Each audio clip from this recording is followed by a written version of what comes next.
Selamat datang kembali di channel kami. Kali ini, kita akan membahas topik yang sangat menarik dan sedikit kompleks, namun sangat penting untuk dipahami, yaitu tentang teknologi mesin jet, dan bagaimana mesin-mesin canggih ini membuat pesawat bisa terbang dengan kecepatan tinggi. Penasaran bagaimana mesin jet bekerja? Apa yang membuat pesawat bisa terbang begitu cepat dan mulus di langit? Nah, kita akan membahas semua itu dengan cara yang mudah dipahami.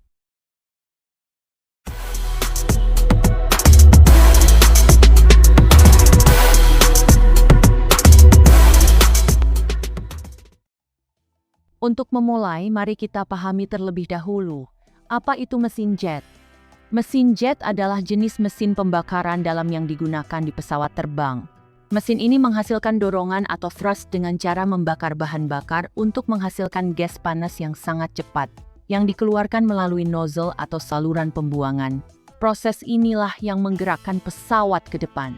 Mesin jet pertama kali digunakan di pesawat militer selama Perang Dunia II. Seiring berjalannya waktu, mesin ini dikembangkan untuk pesawat komersial dan hari ini, hampir semua pesawat terbang dengan mesin jet. Mesin jet bekerja dengan prinsip dasar yang sangat sederhana, yaitu konversi energi dari bahan bakar menjadi energi kinetik atau dorongan. Udara yang masuk ke dalam mesin akan dipadatkan, dipanaskan, dan dibakar dengan bahan bakar. Pembakaran ini menghasilkan gas yang sangat panas dan bertekanan tinggi, yang dikeluarkan dengan kecepatan tinggi untuk menghasilkan dorongan. Untuk memahami ini lebih lanjut, mari kita lihat setiap tahapannya dengan lebih rinci.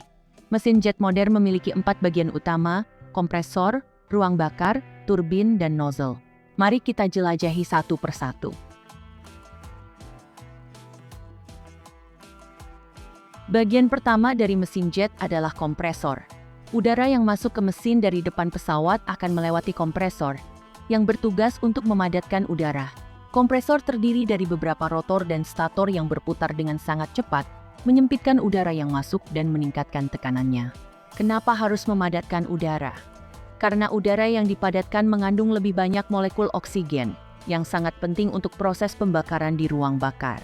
Semakin banyak udara yang bisa dipadatkan, semakin banyak oksigen yang tersedia untuk membakar bahan bakar, yang pada akhirnya menghasilkan lebih banyak energi. Secara teknis, kompresor terdiri dari 2 bagian utama.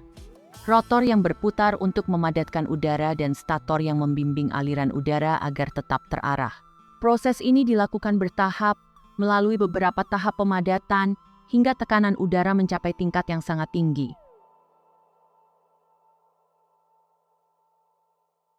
Setelah udara dipadatkan, udara bertekanan tinggi tersebut masuk ke ruang bakar. Di sini, bahan bakar pesawat, yang biasanya berupa kerosen, disemprotkan dan dicampur dengan udara. Proses ini menciptakan campuran udara dan bahan bakar yang sangat mudah terbakar. Ketika campuran udara dan bahan bakar ini terbakar, suhu di ruang bakar bisa mencapai ribuan derajat Celcius. Pembakaran ini menghasilkan gas panas yang sangat bertekanan tinggi.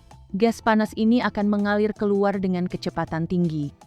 Dan inilah yang menciptakan dorongan yang mendorong pesawat ke depan. Penting untuk dicatat bahwa pembakaran dalam mesin jet sangat efisien. Efisiensi pembakaran mempengaruhi jumlah energi yang dihasilkan. Mesin jet dirancang agar proses pembakaran berlangsung dengan sempurna untuk memastikan bahwa bahan bakar dibakar sepenuhnya, tanpa menyisakan banyak emisi atau limbah.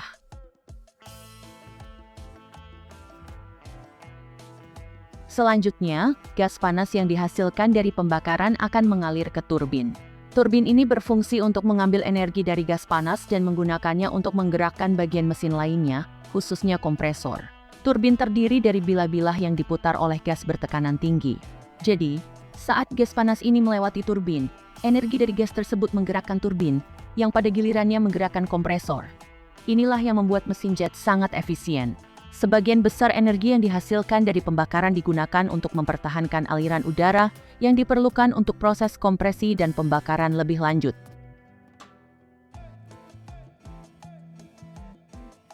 Gas yang sudah mengalir melalui turbin sekarang menuju nozzle, bagian terakhir dari mesin jet. Di nozzle, gas yang bertekanan tinggi dipercepat dan dikeluarkan dengan kecepatan luar biasa. Proses inilah yang menciptakan dorongan yang menggerakkan pesawat. Nozzle dirancang dengan sangat hati-hati untuk mempercepat gas dengan meminimalkan hambatan. Nozzle yang lebih sempit bisa meningkatkan kecepatan gas yang keluar, sehingga dorongan yang dihasilkan lebih besar.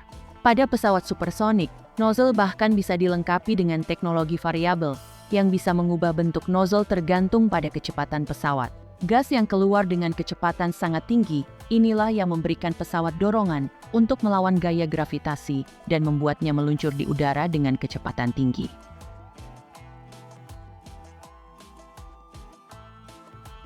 Jadi, bagaimana semua proses ini membuat pesawat bisa terbang dengan kecepatan tinggi?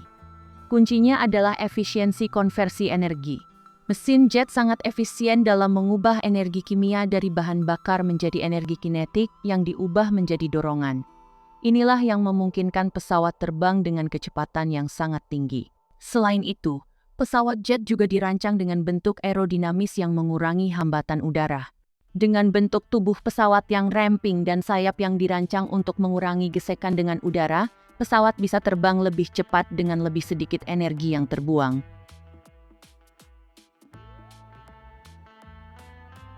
Pesawat jet komersial terbang dengan kecepatan sekitar 900 km/jam atau Mach 0,85, tetapi ada juga pesawat yang bisa terbang dengan kecepatan supersonik lebih cepat dari kecepatan suara. Pesawat-pesawat seperti Concorde atau pesawat militer dapat mencapai Mach 2 atau lebih. Tapi, semakin tinggi kecepatan, semakin besar juga tantangan yang dihadapi. Pada kecepatan supersonik, gesekan udara meningkat drastis. Inilah mengapa pesawat supersonik dirancang dengan desain yang sangat aerodinamis, serta menggunakan material yang tahan terhadap panas tinggi dan tekanan. Salah satu tantangan utama dalam desain pesawat jet adalah mengurangi hambatan udara. Semakin cepat pesawat terbang, semakin besar hambatan yang dihadapi.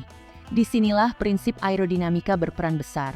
Pesawat yang lebih aerodinamis akan mengurangi gesekan dengan udara, memungkinkan pesawat terbang lebih cepat dengan lebih sedikit energi yang terbuang. Untuk pesawat yang terbang dengan kecepatan supersonik, desainnya harus disesuaikan untuk menghadapi gelombang kejut yang terbentuk ketika pesawat melewati kecepatan suara. Gelombang ini menambah hambatan yang signifikan, sehingga pesawat supersonik seringkali memiliki hidung yang sangat ramping dan sayap yang lebih tipis. Dalam dunia pesawat komersial, desain pesawat seperti Boeing 787 atau Airbus A350 menggunakan bahan komposit yang lebih ringan dan struktur yang lebih aerodinamis untuk meningkatkan efisiensi bahan bakar dan mengurangi hambatan udara, terutama pada kecepatan jelajah. Melihat ke depan, kita akan melihat banyak inovasi dalam dunia mesin jet. Salah satunya adalah mesin jet berbahan bakar hidrogen yang bisa mengurangi emisi karbon dan membuat penerbangan lebih ramah lingkungan. Selain itu, desain mesin akan terus berkembang untuk menjadi lebih efisien, dengan teknologi hybrid dan elektrifikasi yang mulai dipertimbangkan. Dengan kemajuan ini, di masa depan kita mungkin akan melihat pesawat yang lebih cepat, lebih efisien, dan lebih ramah lingkungan, menjadikan perjalanan udara lebih terjangkau dan berkelanjutan. Demikianlah penjelasan lengkap mengenai cara kerja mesin jet, dan bagaimana teknologi ini memungkinkan pesawat terbang dengan kecepatan tinggi. Mesin jet terus berkembang seiring waktu, memberikan kita kemampuan untuk menjelajah dunia dengan lebih cepat dari sebelumnya. Terima kasih telah menonton. Jangan lupa untuk like, subscribe, dan aktifkan notifikasi agar tidak ketinggalan video menarik lainnya. Sampai jumpa di video berikutnya.